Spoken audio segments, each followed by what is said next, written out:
Le intercettazioni sono sempre determinanti, nel senso che danno il là per l'attività di indagine, quindi senza l'intercettazione non c'è possibilità di fare null'altro di conferma.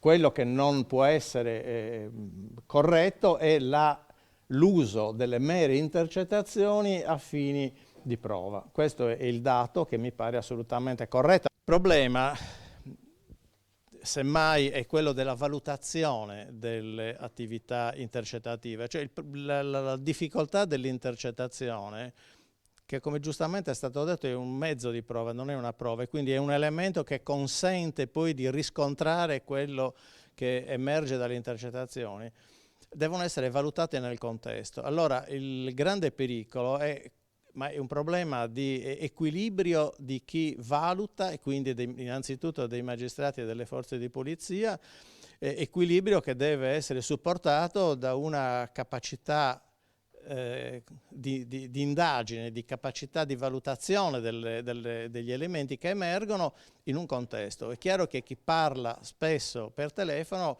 ha un linguaggio, un modo di approccio, un modo di affrontare i problemi che non è lo stesso che avrebbe in un pubblico dibattito. Allora il discorso è quello della valutazione, quindi dell'equilibrio e anche della professionalità di chi opera. La professionalità è, a mio avviso, l'elemento centrale della valutazione delle intercettazioni. Le intercettazioni devono essere valutate nel loro complesso e devono avere i riscontri in relazione a quello che si dice. Se così è, non credo che ci possa essere un problema di intercettazione.